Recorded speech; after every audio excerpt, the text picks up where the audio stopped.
Hi, Relaxed Recaps here. Today I'm going to explain an American romantic comedy drama film called Don John. Spoilers ahead. Watch out and take care.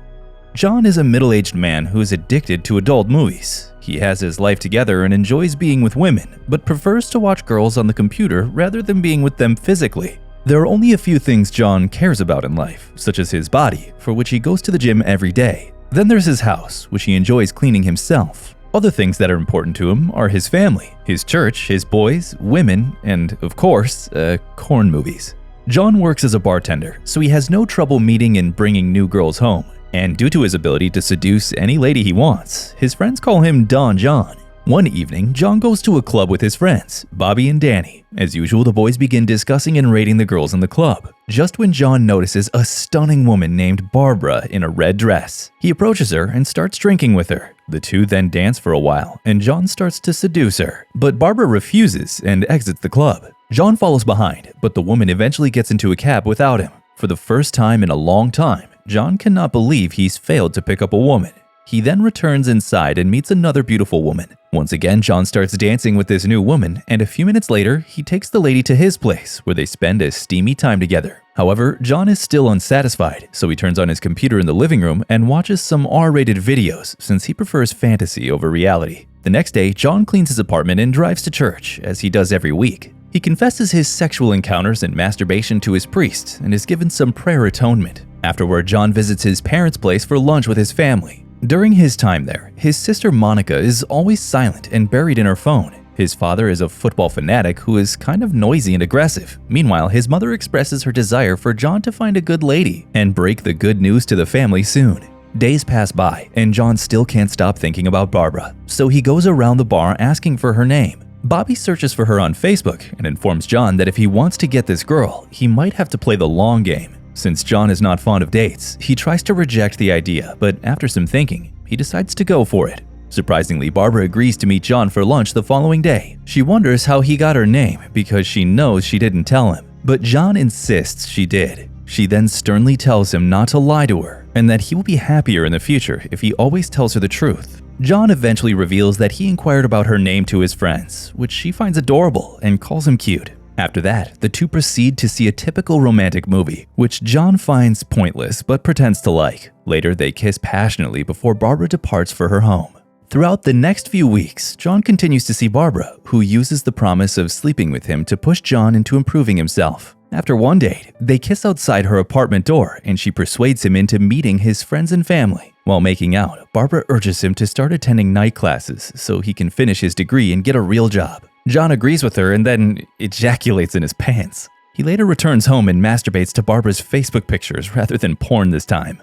For their 1-month anniversary, John organizes a dinner with his and Barbara's friends. After that, they go to a bar where they see Bobby and Danny worrying about John. Barbara, on the other hand, tells her friends that they haven't slept together yet, which makes them like John even more. The next day, John informs his parents that he's seeing a girl. His mother is overjoyed and wonders what she looks like, while his father inquires whether she's Jewish or black. A few days later, John is invited to a birthday party hosted by Barbara's family. He takes advantage of the situation to finally do it with her. But when they're in a room on the bed, someone outside calls for Barbara and they're interrupted. Meanwhile, John begins attending night school for Barbara. On his break, he receives a call from Barbara, who wants to come over to his apartment after class, which makes him very happy. But while he's going back, he notices his classmate Esther crying in the doorway. John clearly notices this, but doesn't pay much attention to her and goes inside. After the class, Barbara comes to his place and they eventually become intimate that night. But John still feels unsatisfied, so he sneaks out of bed around midnight and begins watching some videos in the living room. And minutes later, Barbara appears behind him and is horrified and disgusted by his actions. She starts yelling at him, but John tries to convince her that it was sent as a joke by one of his friends. He claims that watching such videos is only for losers who can't get laid and that he isn't one of them. Barbara also believes him and makes him promise not to do this again.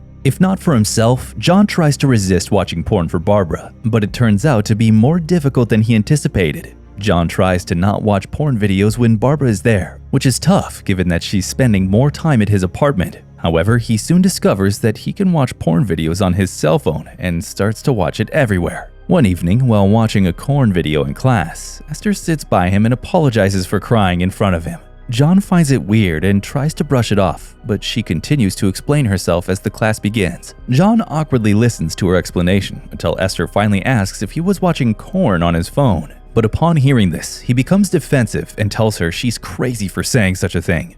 Days later, John takes Barbara to meet his family at their home. His mother is ecstatic seeing how pretty Barbara is, while his father can't take his eyes away from her. Meanwhile, Monica just rolls her eyes throughout the whole dinner. Despite different reactions, his family is pleased that John has found some stability in his life through a relationship. He then takes Barbara to his church the next day. John goes to confession and admits to having premarital sex, but he has stopped watching Korn altogether. His penance is less than usual, so he believes he's on the right track.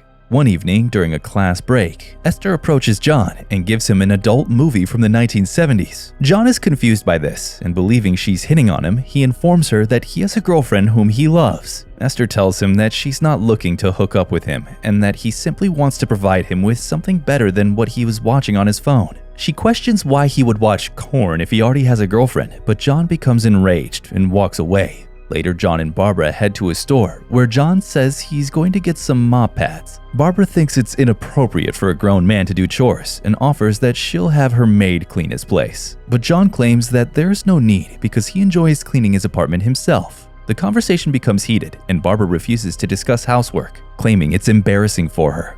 The next evening, Esther approaches John after class and informs him that she fell asleep and needs to borrow someone's notes. John hesitantly lends her his notes and waits for her to finish copying them. When Esther asks him why he's studying, John replies he works in the service industry and a good education might help him land a better job. Esther then asks him whether his girlfriend forced him to do so, but he becomes enraged and takes his notes back and leaves the place. When John arrives at his flat, he finds Barbara waiting for him.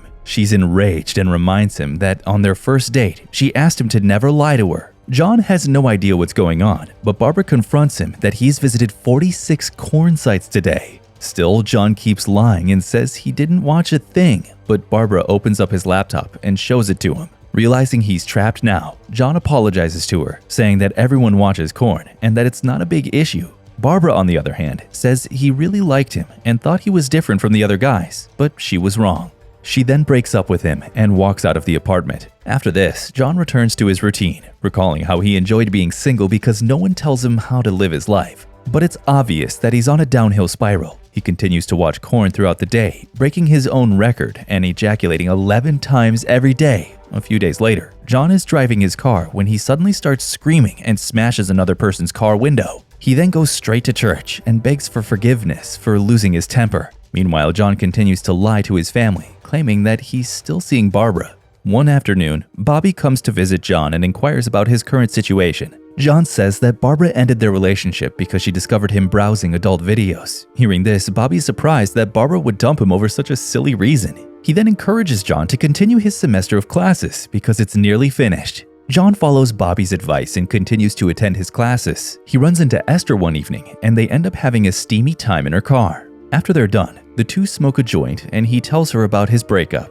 Esther believes that he's undoubtedly addicted to Korn because he hasn't been able to masturbate without it for years. When he reaches home, John tries to masturbate without adult videos, but realizes that he can't get his junk to stand. Still, he admits that he's not an addict and that he can stop anytime. For the next class, John grabs Esther before she enters and begins kissing her. He offers to skip class, and she accepts, driving him back to her house. They settle on the couch, and she asks if he watched the movie she gave him, to which he says no. Esther then tells John that he's interested in Korn because it's a one-sided affair. To have a real sex that is better than the films, he must be ready to be vulnerable with another person and make an effort together. Esther then recommends taking a bath together. She goes to get a towel for him while she runs the water, but she suddenly breaks down crying in the closet. John bathes alone and covers himself in a towel that he found in the bathroom. He finds her distressed on the couch and asks what is happening, wondering whether she is in a bad marriage or something. Finally, Esther reveals that she lost her husband and son in a car accident 14 months ago and that she's still in mourning. John expresses his sorrow for her loss and they kiss, which leads to yet another passionate session. And for the first time, John feels an emotional connection with someone.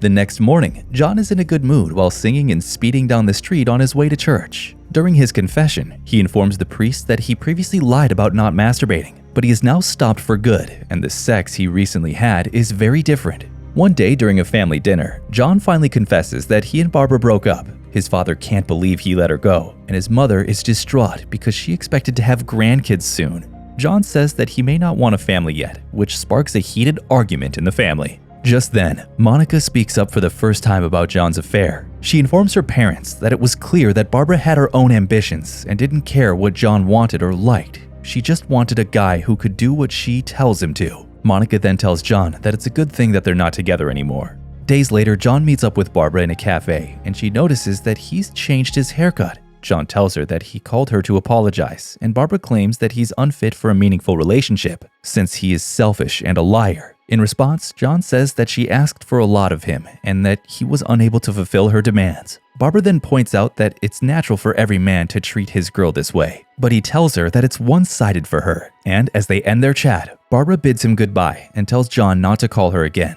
In the final scene, John narrates that he's in a better place now that he's with Esther. He enjoys his time with her and isn't searching for more at the moment because he's still young and she's still mourning the loss of her family. However, when he makes love to her, they become lost in each other, and for the first time in his life, John has a meaningful relationship with a woman. If you like this video, make sure to subscribe and turn on notifications so you can watch more videos like this. Thanks for watching.